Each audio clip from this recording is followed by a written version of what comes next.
Hello everybody, it's Mel. Thank you so much for joining me today for a book unhaul.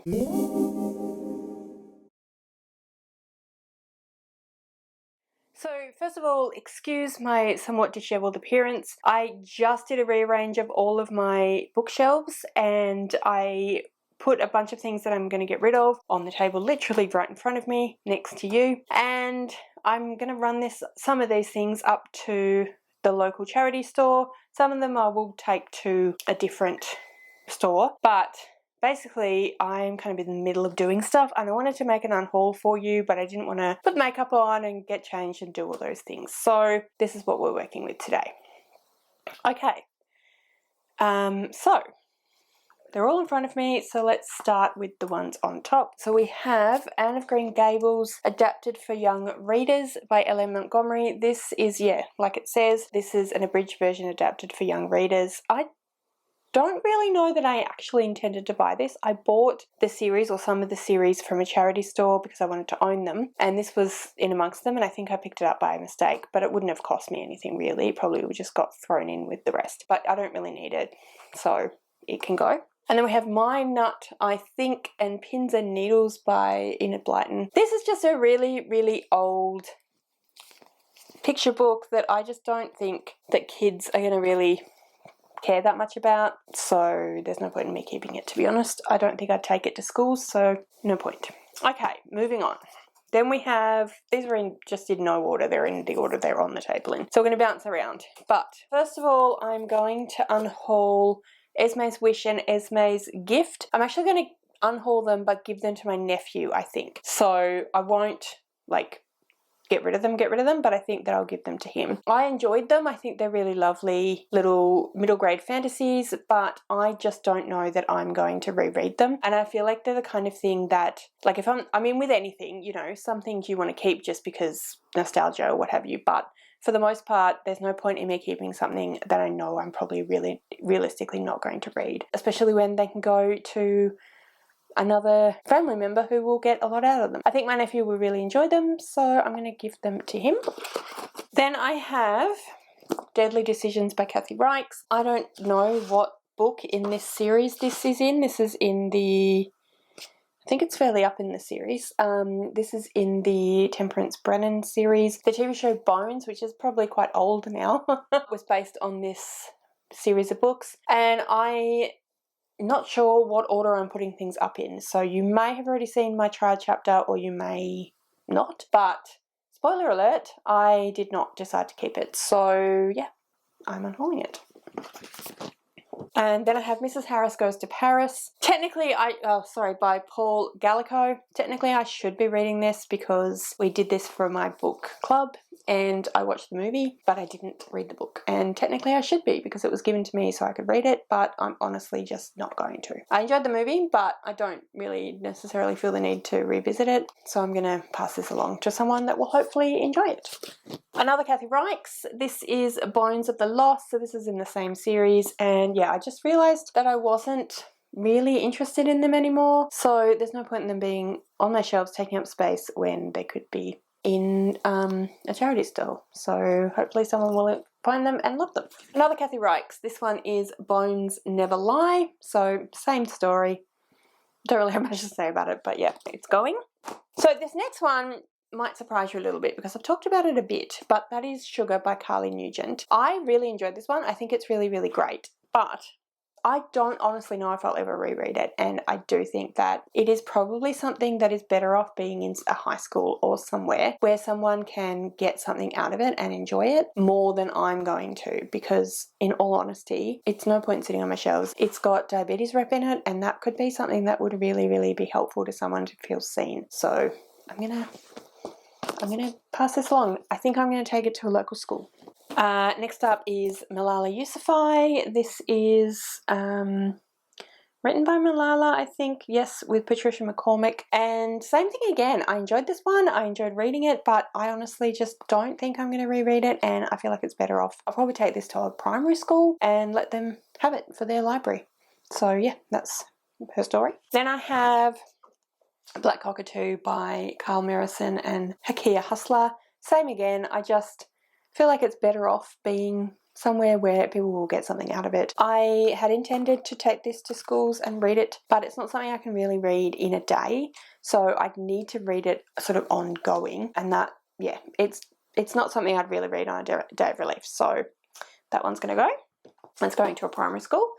Next up is another book going to a primary school, and that is Yinti Desert Child by Pat Lowe and Jimmy Pike. This is a historical fiction about a young Indigenous boy living in the centre of Australia and him meeting his first white man. I read it to a class a couple of terms ago and they really, really enjoyed it. So I think, again, a school library would be a better place for it.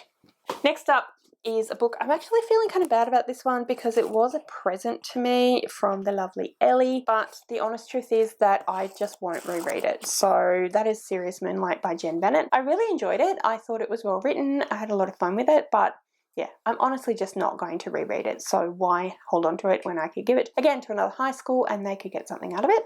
And then I have the illustrated stories from the Greek myths. I think I will give this to my nephew as well. I think he will get a lot more out of it. It is what it says on the tin. I bought it for something at a childcare centre I was working at quite some time ago, and I don't really feel the need to hang on to it. So my nephew can have that one.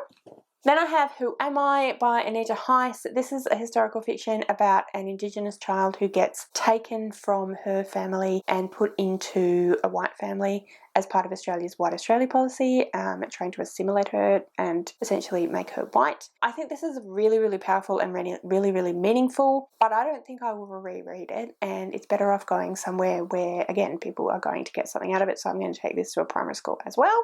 Next up, we have Once Upon an Eid. This is written by a bunch of different Muslim authors, and it is edited by S.K. Ali and Aisha Saeed. I really did enjoy this one as well, and I took this and read it to a 4-5 class, read a few of the stories, and they really, really enjoyed it. But again, I'm just not sure that staying on my shelf on the off chance that I take it and read it to a class is the best use of it, even though I have a whole bunch of picture books that I do exactly that with. But anyway, I'm just not sure it's the best use. It should, I feel, go to a school again and be appreciated there. Next up is Letty, The Letty Stories, 4 books in 1 by Alison Lloyd. This is a historical fiction about a young girl called Letty travelling from England to Australia. I read the first book to a class that I was teaching some time ago. I actually bought it specifically for that because it deals with convict era. But again, I don't think I will reread it, so I feel like it might as well go to a school. Okay, then we have The Bone Season by Samantha Shannon and The Mime Order by Samantha Shannon. Okay, hear me out. I'm getting rid of these because I read this one again. I've read this one twice. And the second time I enjoyed it a lot more than the first time. The first time I was very confused. But the honest truth is I'm just really confused by it, and I still don't, I was thinking about it and whether I should get rid of it, and I feel like I don't really know what happened or what's going on, and I'm sure that if I continue reading I will understand that. But they don't need to be on my shelves because I can borrow them from the library. If I read them and then find I love them, then I can rebuy them. I'm actually considering potentially at some point buying the new rewritten edition that Samantha Shannon has done of this first one, because I think that she has reworked it so that it actually does make a little bit more sense. So that would be something I'd be interested in. I love her writing style. I love The Priory of the Orange Tree and A Day of Fallen Night, but there's so much going on in this book, and like I said, I probably, if I read The Mask Falling and continued The Mime Order even, and continued on, I probably would understand, but I don't know that I need them on my shelves for that. So yeah, they're gonna go. And then, again, I feel bad about this because this was a present as well from Liz. Thank you so much, Liz. I am very, very sorry, but I'm actually going to get rid of The Last Tale of the Flower Bride. I was reading it and I wasn't sure really whether I was enjoying it, and I read half of it and then I put it down because I wanted to move on to other things, and I never got back to it, and I never really wanted to get back to it. It is lovely writing, but I really don't know. It's a little bit too lyrical and a little bit too descriptive even for me, and I'm not sure what is going on or what the point is, and I just don't really, I can't be bothered. I just can't be bothered. It is probably the only book I own with deckled edges, so if I ever do the I think there's a challenge. You have to find books on your shelf, and one of the prompts is deckled edges. So I'll be sad if I ever do that, but there's no point in keeping it on the off chance that I have a challenge that will work. So it's a beautiful book, but it's just not a book for me, I don't think. So yeah, that's that one. And I'm now going to go so that I can take, well, I'm going to put these in the car. I'm going to take some of these to one place and some of them to schools and different places, but I'm going to organise them and get them out of the way, get them in the car, and yeah, I will do that. So that's the end of the video. Please comment below if you have any thoughts on the video, on some of the books I got rid of, whether you think I should have kept them. I mean, there's not much to do about it because they're going to go, but you can let me know what you think anyway.